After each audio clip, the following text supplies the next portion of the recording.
Shalom Sobat Muda dimanapun kalian berada. Bersyukur kepada Tuhan kita masih dipertemukan dalam ibadah online pada siang hari ini. Tidak terasa minggu ini kita sudah memasuki minggu kelima masa Prapaskah. Untuk menandainya Saudari Eudia dan Saudari Ali akan menyalakan lilin yang kelima untuk mengingatkan kita bahwa pertobatan yang sejati terjadi ketika kita dengan hati yang hancur menyadari bahwa kita adalah manusia yang berdosa dan kita tidak berdaya untuk mengatasi dosa. Sekaligus kita memohon pengampunan Tuhan dan bertekad untuk meninggalkan dosa. Bangsa yang diam dalam kegelapan telah melihat terang yang besar. Dan bagi mereka yang diam di negeri yang dinaungi maut, telah terbit terang. Sejak waktu itulah Yesus memberitakan, bertobatlah sebab kerajaan sorga sudah dekat.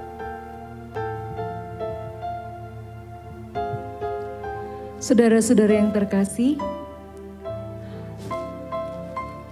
pertolongan kepada kita adalah di dalam nama Tuhan yang menciptakan langit dan bumi. Kasih karunia, rahmat, dan damai sejahtera dari Allah Bapa, Allah Putra, dan Allah Roh Kudus menyertai saudara-saudara. Amin.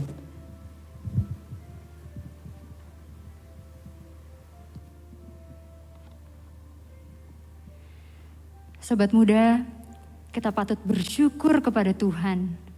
Kita boleh ada sampai hari ini dengan penuh kesehatan, semangat, sukacita. Bahkan kita boleh beribadah kepadanya. Itu semua karena anugerah Tuhan. Kita sadar bahwa Tuhan menjamin hidup kita. Hidup kita ada dalam tangan Tuhan. Dan Tuhan dengan setia menyertai kita.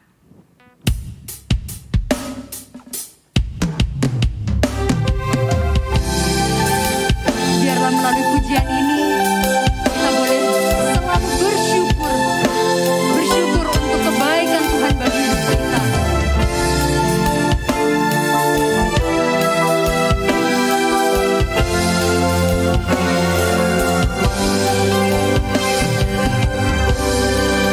Blessed assurance, Jesus is mine. Oh,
bersyukur kepadamu ya Tuhan. Kami bersyukur untuk anugerah pemeliharaan yang Tuhan sudah berikan kepada kami. Hari demi hari, Engkau menjaga kami. Engkau menuntun hidup kami ya Tuhan. Kami bersyukur kepadamu. Terlebih lagi kami bersyukur kami boleh diberi kesempatan untuk dapat beribadah kepadamu. Ya Bapa, kami mohon ampun atas segala kesalahan dan dosa pelanggaran kami. Kami sadar mungkin kami lalai. Kami tidak mementingkan ibadah. Tapi Tuhan, ampuni kami. Kami mohon belas kasihan-Mu. Biarlah kami boleh layak memuji, menyembah-Mu, melayani Engkau ya Tuhan. Kami juga berdoa untuk firman Tuhan yang akan disampaikan. Biarlah hamba-Mu yang akan menyampaikan firman Tuhan, Tuhan pakai untuk menjadi berkat bagi kami kaum muda yang mendengarkan. Biarlah firman-Mu mengingatkan kami bahwa Tuhan Yesus baik, Tuhan Yesus setia. Terima kasih Tuhan, terima kasih. Hanya dalam nama Tuhan Yesus Kristus, Juru Selamat kami yang hidup, kami berdoa dan bersyukur. Amin. Bersyukur kepada Tuhan kita boleh menerima pengampunan dari Tuhan. Dan terimalah berita anugerah yang terambil dalam Efesus 2 ayat 4-5. Tetapi Allah yang kaya dengan rahmat, oleh karena kasih-Nya yang besar yang dilimpahkannya kepada kita, telah menghidupkan kita bersama-sama dengan Kristus, sekalipun kita telah mati oleh kesalahan-kesalahan kita, oleh kasih karunia kamu diselamatkan. Bersama dengan orang percaya dari seluruh abad dan tempat, mari bersama-sama kita mengikrarkan pengakuan iman rasuli.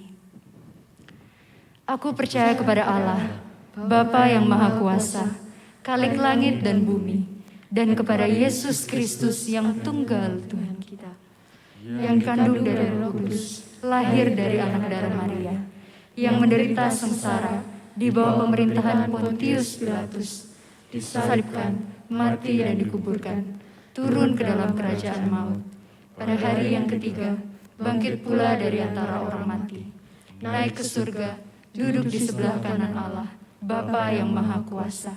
Dan dari sana Ia akan datang untuk menghakimi orang yang hidup dan yang mati.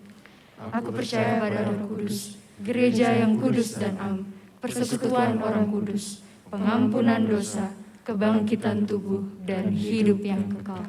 Amin. Sobat muda, rasanya gak ada kata-kata yang bisa menggambarkan kasih Tuhan yang begitu besar kepada kita. Semuanya Tuhan sudah siapkan bagi kita. Bahkan Tuhan merelakan anaknya yang tunggal bagi kita untuk menebus segala dosa kita. Bagaimana kita bisa membalas kasih Tuhan yang kekal itu? Yuk teman-teman, kita berikan hidup kita bertekad untuk memberikan yang terbaik bagi Tuhan. Hidup memuliakan Tuhan. Ku beri yang terbaik.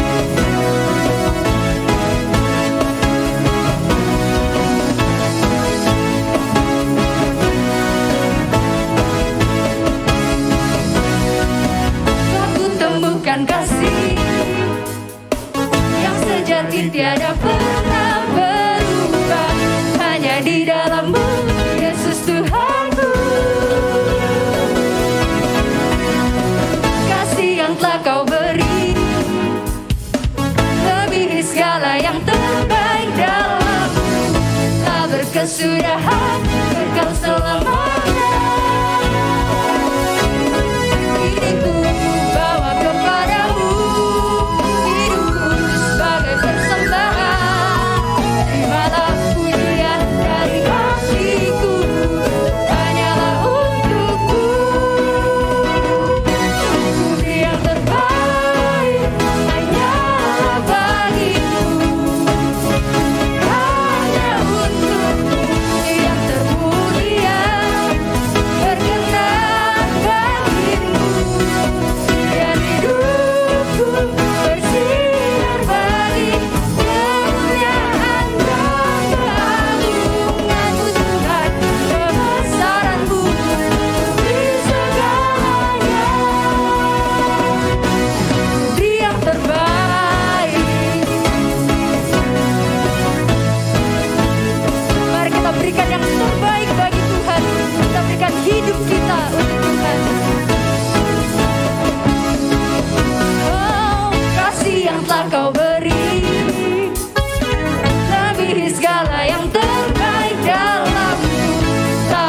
sudah kekal selamanya. Diriku bawa kepadamu, hidupku sebagai persembahan, segala pujian dari hatiku hanyalah untukmu. Tuhan yang terbaik hanyalah bagiku, hanya untukmu yang termulia, berkenan bagimu. Biar hidupku bersinar lagi, kemuliaan dan keagungan Tuhan, kebesaranmu di segalanya. Yang terbaik. Sobat muda dimanapun kalian berada, kita satukan hati kita memuji menyembah Tuhan. One, two, three, yo.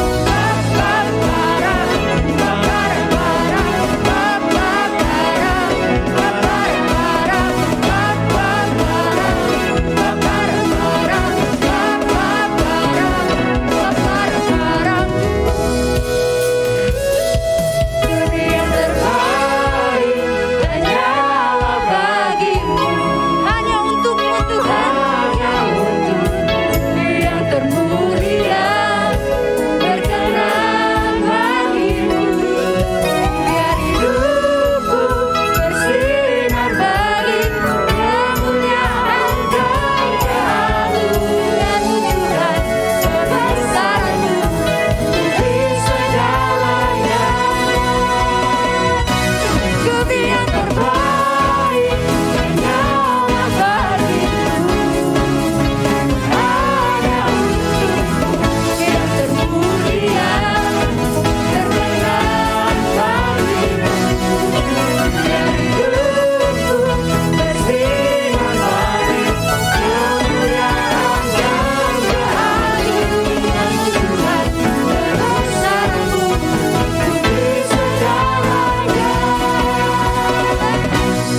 Tuhan yang terbaik.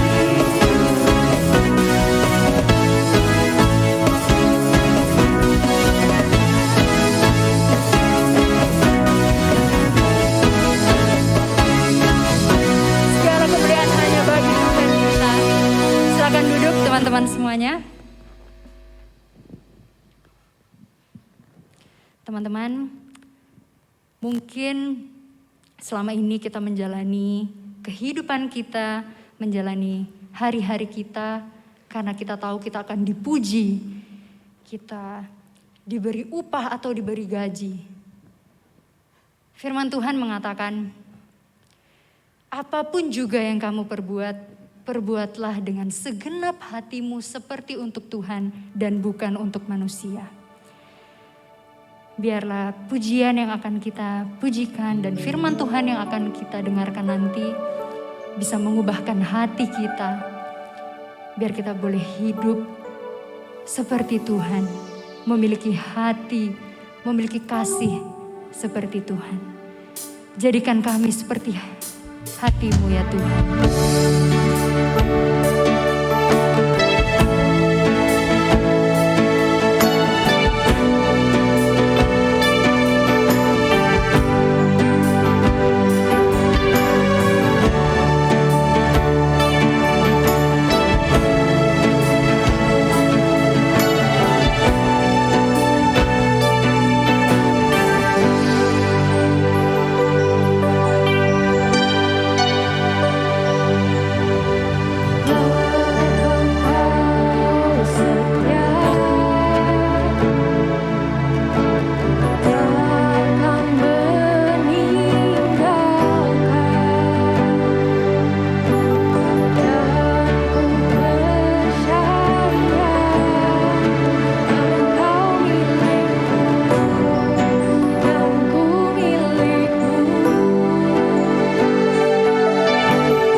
Sugianto.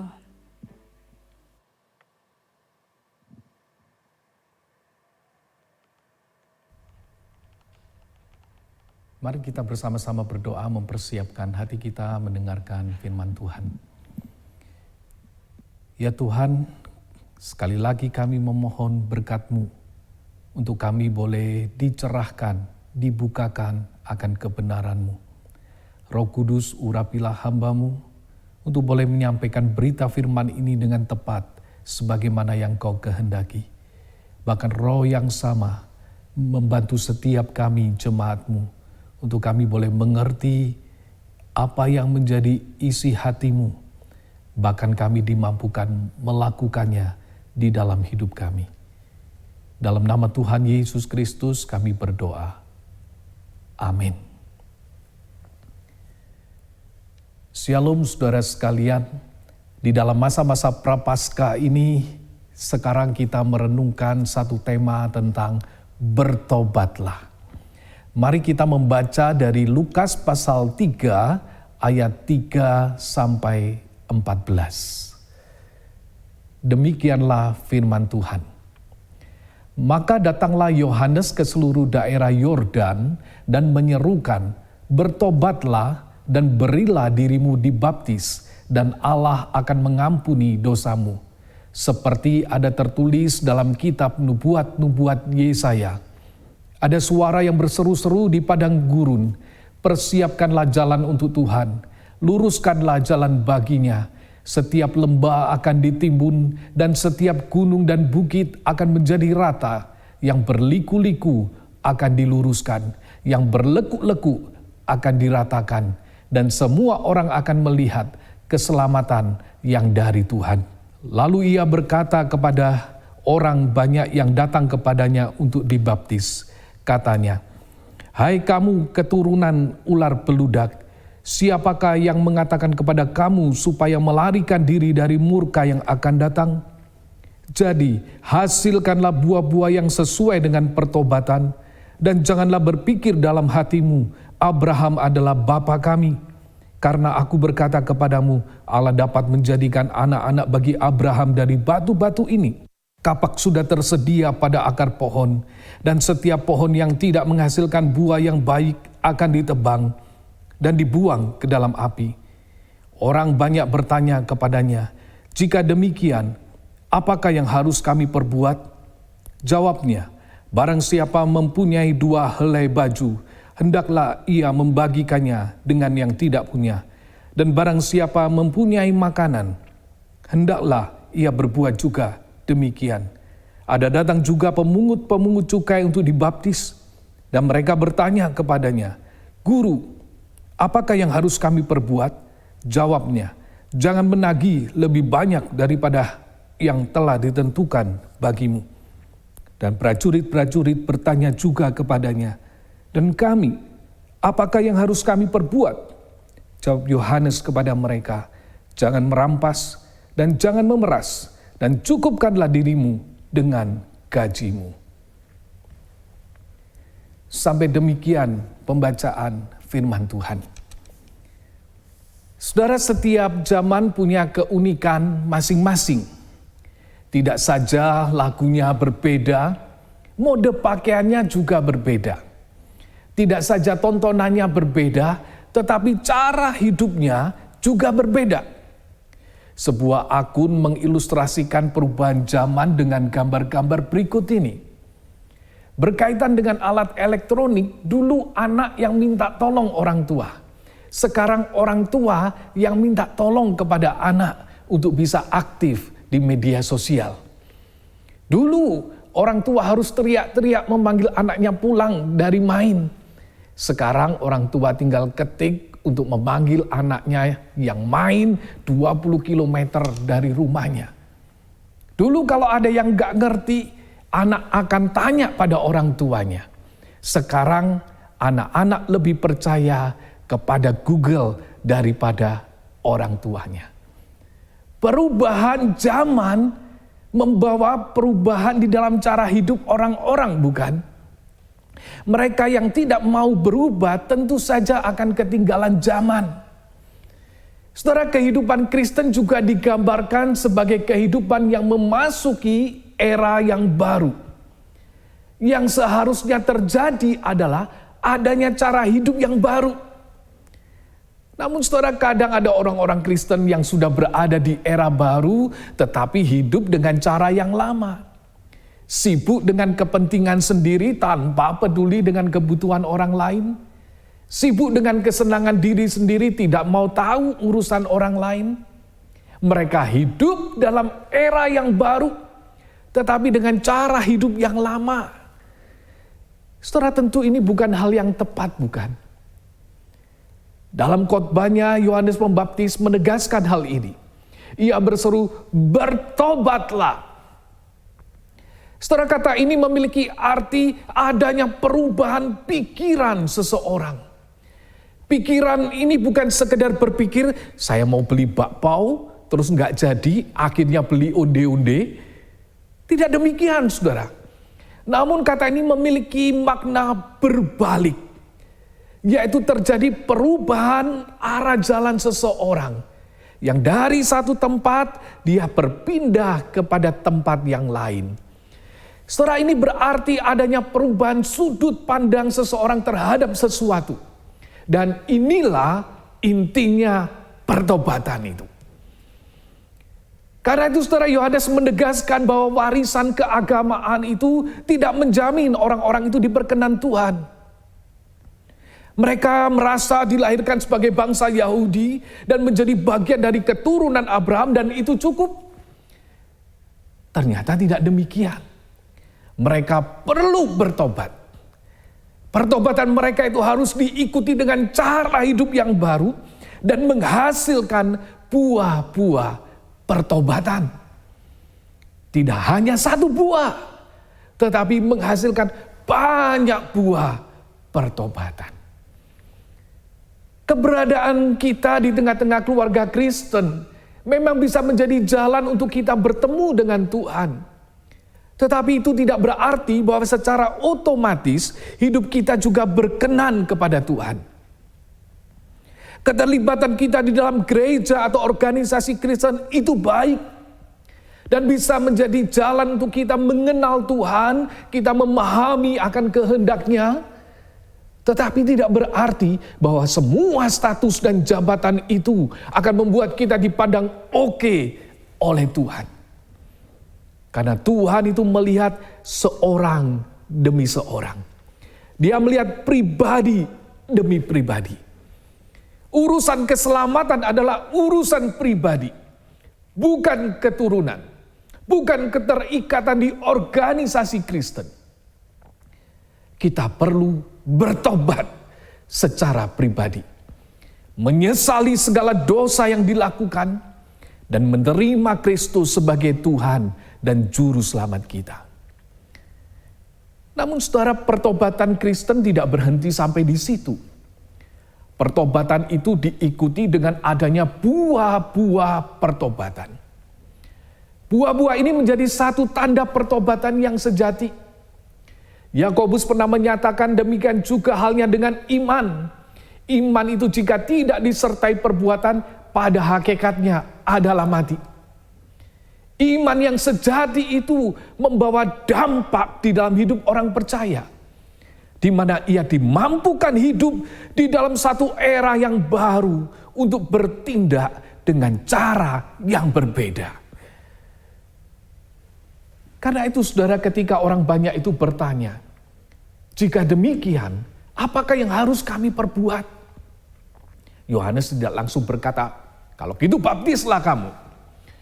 Sebaliknya saudara, ia mengarahkan orang-orang itu pada kehidupan pribadi dan pekerjaan mereka yang harus dijalani dengan pola yang baru, cara yang baru. Pertobatan sejati itu masalah hati dan diikuti dengan perubahan dalam perilaku sehari-hari. Karena apa saudara? Sudah hidup di dalam satu era yang baru. Saya ingin menggambarkan dengan hal ini. Ada seseorang yang memiliki usaha sendiri dengan menjual barang dari rumah ke rumah. Bertahun-tahun dia bekerja seperti itu. Oh saudara, orang ini sangat menikmati pekerjaannya. Mengapa? Karena ia merasa lebih bebas. Ia bisa bangun jam 10 pagi, masak Indomie, ngopi-ngopi dulu, nonton drama Korea. Jam 12 saudara, baru dia berangkat keliling. Kalau jam 3 dia rasa capek, dia mampir ke warung, minum kopi di sana. Kadang ia pulang jam 5 atau jam 6 sore, mandi-mandi, dan melanjutkan lagi nonton drama Korea. Hampir setiap hari, saudara, ia seperti itu. Namun ternyata tidak selalu usaha itu berjalan lancar, bukan? Pembeli mulai berkurang, saingan semakin banyak, apalagi di tengah-tengah situasi yang serba online sekarang ini. Dan ia mulai mengalami kerugian. Karena itu kemudian ia melamar ke sebuah perusahaan dan dia diterima di perusahaan itu. Dengan jam kerja ia harus masuk pukul 8 dan pulang pukul 5 sore. Pertanyaannya adalah apakah yang harus ia lakukan? Dapatkah ia tetap bangun jam 10 pagi, sarapan Indomie, ngopi-ngopi, nonton drama Korea dan berangkat jam 12? Tentu tidak. Dapatkah ia mengatur waktunya semaunya sendiri? Tentu tidak. Mengapa?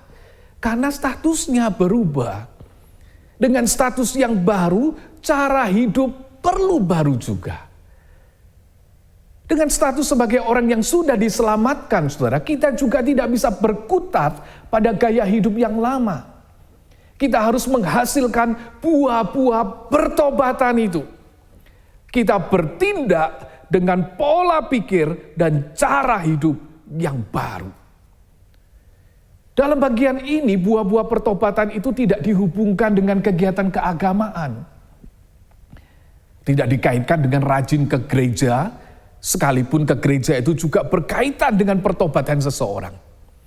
Buah-buah pertobatan kali ini tidak dihubungkan dengan pelayanan-pelayanan yang dilakukan, sekalipun pelayanan itu juga berkaitan dengan sikap hati dari seseorang yang sudah diselamatkan. Kali ini, saudara, Yohanes memberikan gambaran pertobatan itu dihubungkan dengan bagaimana orang itu bersikap terhadap orang lain. Bagaimana orang itu melayani dan melakukan sesamanya. Pertanyaan orang banyak, jika demikian apakah yang harus kami perbuat? Itu dijawab oleh Yohanes. Barang siapa mempunyai 2 helai baju, hendaklah ia membaginya dengan yang tidak punya. Dan barang siapa mempunyai makanan, hendaklah ia berbuat juga demikian. Oh saudara, orang-orang yang sudah diselamatkan itu harus terbuka untuk membantu sesamanya.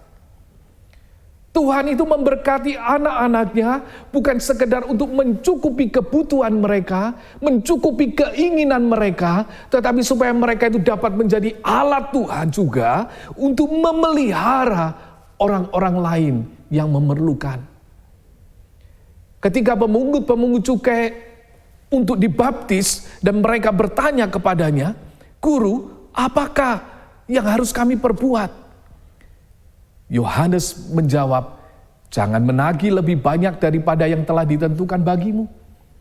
Dan prajurit-prajurit bertanya juga kepadanya, "Dan kami, apakah yang harus kami perbuat?" Jawab Yohanes kepada mereka, "Jangan merampas, jangan memeras, cukuplah dirimu dengan gajimu." Saudara, menarik sekali, mereka tidak diminta untuk meninggalkan pekerjaannya.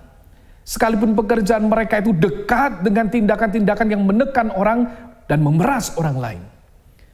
Namun, cara kerja mereka harus dirubah. Cara pikir mereka harus berubah.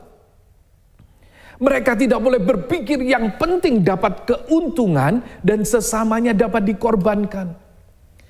Mereka harus memikirkan sesamanya, mengasihi sesamanya, dan memperlakukan sesamanya dengan baik.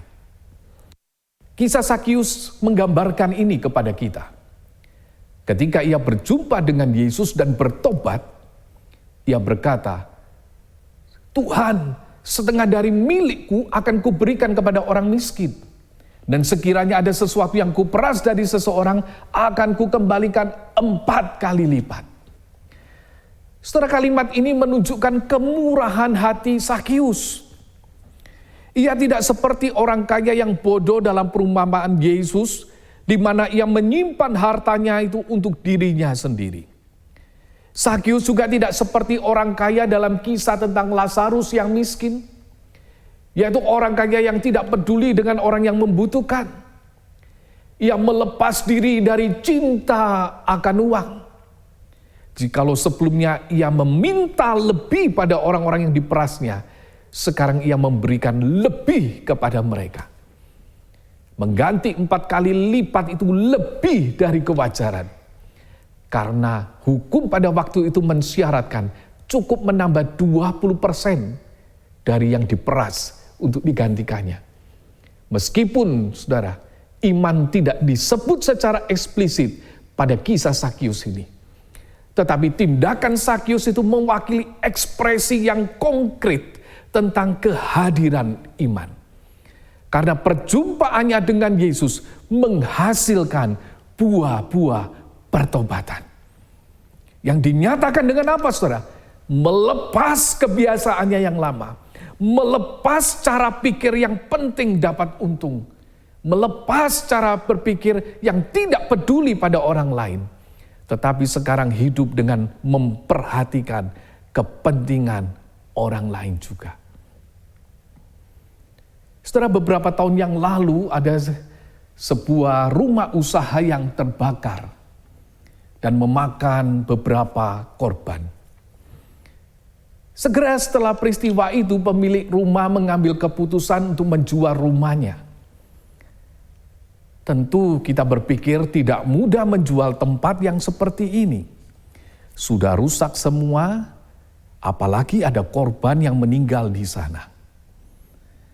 Namun kebetulan rumah itu pas di sebuah tempat pelayanan. Pemilik menawarkan rumah itu kepada tempat pelayanan ini. Sebagai pembeli bisa saja berpikir bahwa ini kesempatan baik. Ini orang butuh. Apalagi ini rumah kalau dijual belum tentu ada yang mau. Bisa menekan harga semurah mungkin. Namun saudara, salah seorang pengurus yayasan tempat pelayanan ini memberikan nasihat yang baik. Kira-kira seperti ini. Jangan tawar murah-murah. Sewajarnya sajalah. Sebab orangnya sudah mengalami kesusahan. Saudara, cara berpikir seperti ini adalah cara berpikir yang menunjukkan buah-buah pertobatan. Ia berpikir kepentingan orang lain juga dan tidak mengambil untung atas penderitaan orang lain. Dan itulah, saudara, yang dikehendaki oleh Tuhan, supaya kita hidup dengan peduli pada orang lain, bahkan peduli di dalam kesusahan mereka. Pertanyaannya, saudara, adalah mengapa berita ini menjadi sebuah pengantar berita permulaan pelayanan Yesus? Mengapa berita ini menjadi sebuah persiapan untuk kedatangan Yesus? Pertama, saudara, karena inilah suasana kerajaan Allah yang sejati itu. Di mana keadilan itu ditegakkan dan orang yang lemah itu diperhatikan. Dan kerajaan Allah yang sejati itulah yang seperti ini. Yang kedua, karena inilah, saudara, tujuan kedatangan Kristus. Lukas mencatat dengan mengutip apa yang ditulis oleh Yesaya, Yesus itu menegaskan bahwa ia datang ke dunia ini untuk menggenapi apa yang sudah disampaikan oleh Nabi itu.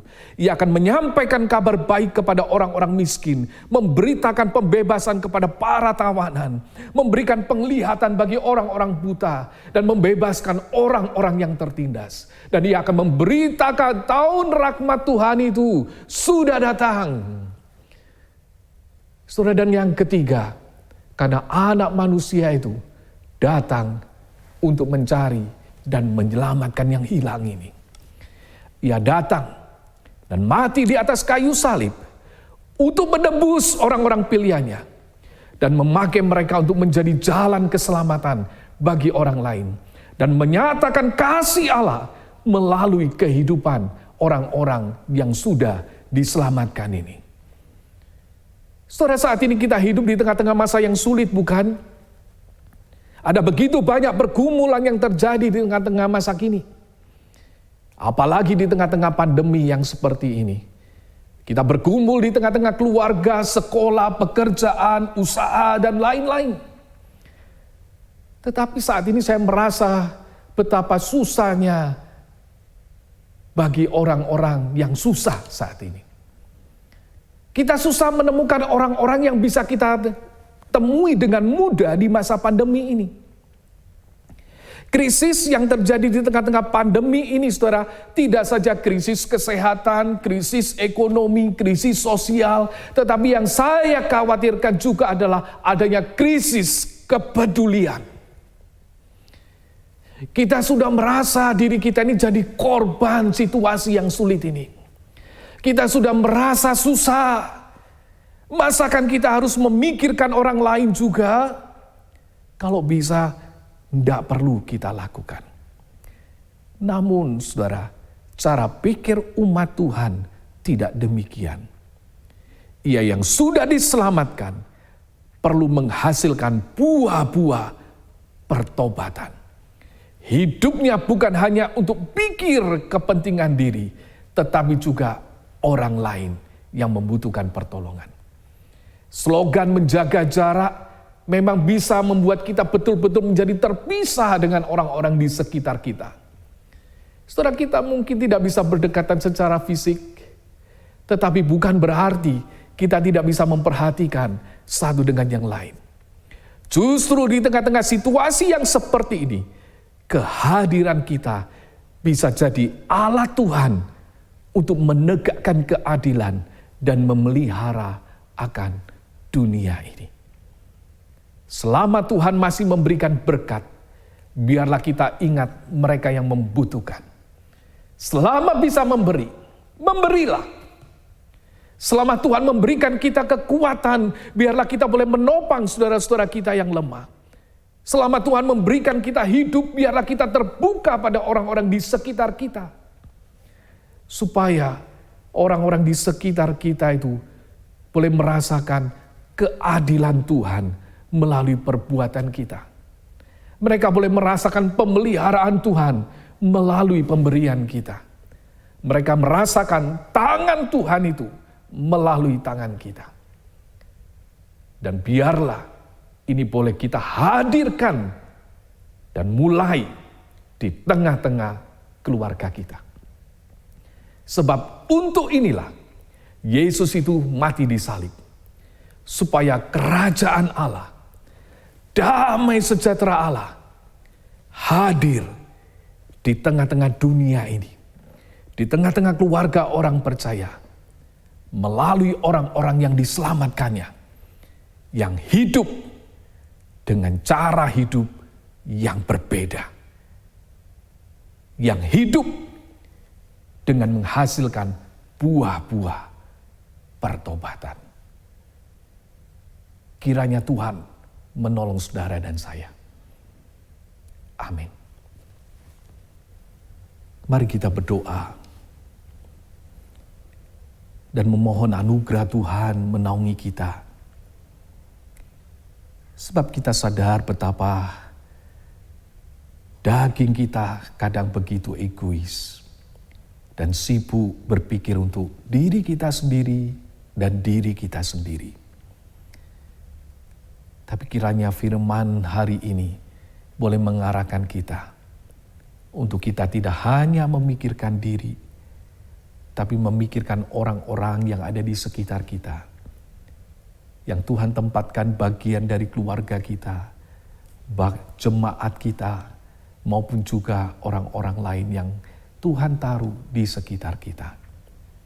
Dan biarlah mereka boleh merasakan kehadiran Tuhan melalui kehadiran kita. Ya Tuhan, tolonglah kami. Roh Kudus, bantulah kami terus untuk menghidupi firman-Mu. Supaya kemuliaan-Mu boleh dinyatakan melalui hidup kami, umat-Mu yang sudah diselamatkan ini. Jangan biarkan kami hanya puas dengan status kami, tapi bangunkanlah kami, supaya kami boleh menghidupi status kami dengan cara hidup yang baru, cara pikir yang baru, yang boleh menjadi berkat bagi orang-orang di sekitar kami. Kiranya Tuhan menolong kami. Dalam nama Tuhan Yesus Kristus, kami berdoa. Amin. Terima kasih untuk kesempatan melayani. Tuhan memberkati saudara sekalian.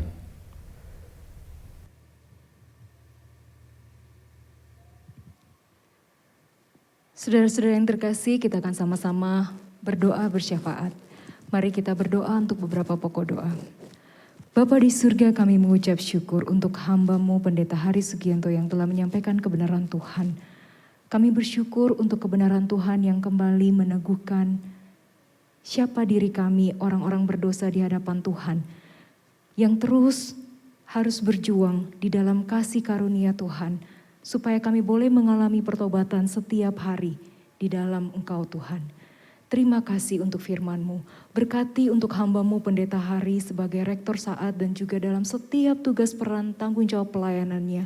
Tuhan menolong hamba-Mu dan Tuhan yang terus perkenan hamba-Mu dalam setiap pelayanan yang Dia lakukan bagi Tuhan, bagi gereja, bagi kampus, dan juga bagi keluarganya. Tuhan yang terus menyertai hamba-Mu dan pakai untuk boleh menjadi berkat. Terima kasih Bapa.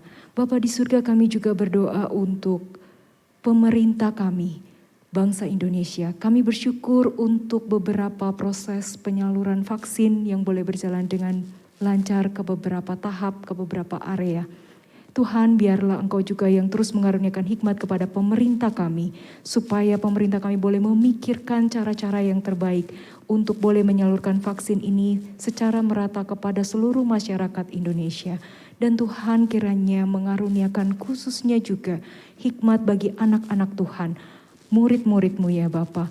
Ketika mereka memperoleh vaksin ini, mereka boleh mempergunakannya, bertanggung jawab di dalam kehidupan mereka dengan tetap menjaga kehidupan mereka dan tetap bertanggung jawab di dalam menjaga keselamatan keluarga mereka dan juga seluruh anggota masyarakat.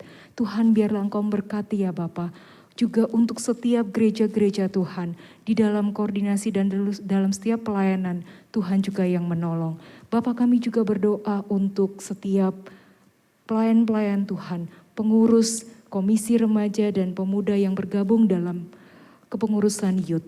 Biarlah Tuhan menolong SLC dan YCC boleh sungguh-sungguh menjadi saluran berkat dan mereka boleh bertumbuh di dalam kasih anugerah Tuhan untuk menjadi anak-anak muda yang berkenan bagi Tuhan di dalam setiap aspek kehidupan mereka, dalam studi, dalam keluarga, dalam pertemanan, dalam pekerjaan. Tuhan menolong mereka. Bapak, kami juga berdoa khususnya untuk teman-teman kami yang kelas 9 dan juga kelas 12 yang mereka saat ini sedang menyiapkan ujian untuk masuk ke perguruan tinggi dan juga ujian untuk masuk ke SMA. Biarlah Tuhan memampukan mereka menghadapi setiap ujian ini Tuhan. Berikan hikmat ketekunan untuk belajar dengan sungguh-sungguh. Dan Tuhan memimpin untuk setiap jurusan maupun fakultas yang akan mereka rindukan untuk mereka capai. Biarlah semuanya itu dalam perkenanan Tuhan dan mereka boleh menjadi berkat di dalamnya. Terima kasih Bapa. Di akhir daripada ibadah ini kami akan memberikan persembahan bagi Tuhan. Biarlah Engkau memberkati persembahan yang akan kami beri untuk boleh mendukung pelayanan Tuhan, pekerjaan Tuhan melalui gereja ini. Dan untuk setiap koordinasi yang dilakukan oleh para majelis dan juga pengurus-pengurus bagian komisi masing-masing Tuhan. Engkau berkati, beri hikmat untuk mereka boleh mempertanggungjawabkan keuangan ini Tuhan. Terima kasih. Selain itu Bapa, di akhir dari semua yang kami serukan, biarlah kami boleh belajar untuk hidup, memberi diri kami yang terbaik bagi Engkau. Di dalam Kristus Yesus kami berdoa dan bersyukur. Amin. Saudara-saudara yang terkasih, kita akan sama-sama menyaksikan Warta Online. Shalom jemaat sekalian. Kebaktian doa streaming Selasa 23 Maret 2021 akan dilayani oleh Pendeta Gindo Manoki. Kebaktian doa akan dimulai pada pukul 6 sore dan dapat diakses di YouTube channel GKKK Malang.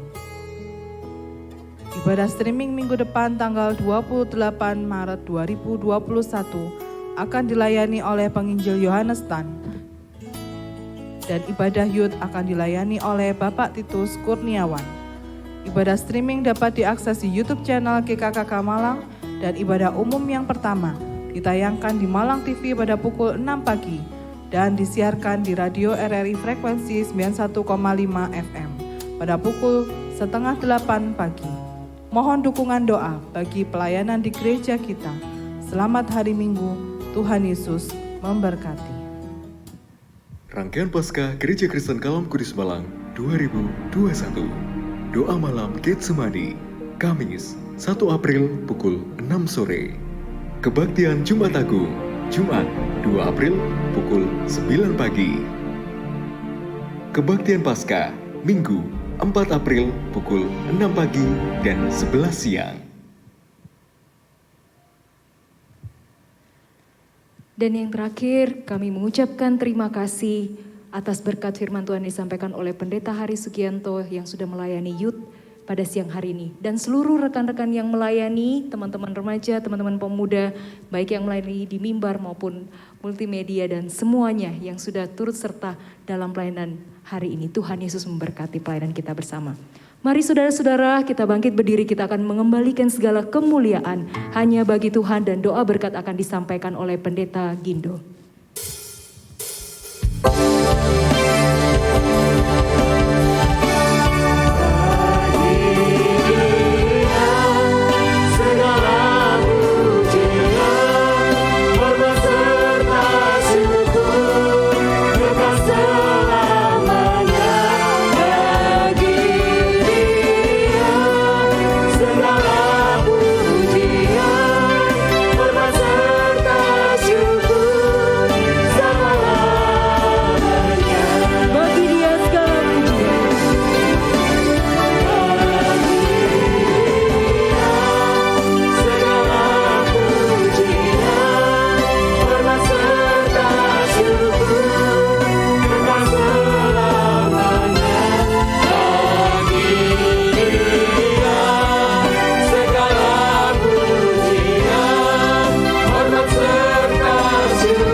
Indikasi Tuhan dan yang mengasihi Tuhan, ingatlah anugerah Tuhan, dan biarlah setiap kita boleh terus berjalan di dalam kebenarannya, hidup bagi Dia, dan memuliakan Dia di dalam seluruh aktivitas kehidupan kita. Dan sekarang mari kita bersama mengarahkan hati kita kepada Tuhan, dan saya akan berdoa memohon berkat Tuhan bagi kita sekalian. Tuhan memberkati engkau dan melindungi engkau. Tuhan menyinari engkau dengan wajah-Nya dan memberi engkau kasih karunia. Tuhan menghadapkan wajah-Nya kepadamu dan memberi engkau damai sejahtera. Amin.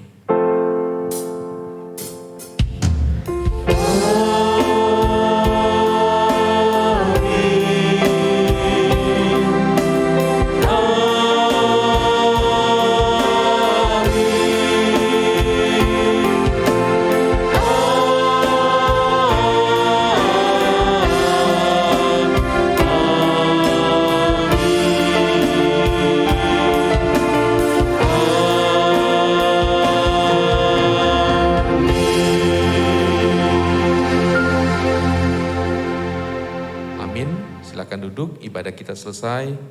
Tuhan Yesus memberkati.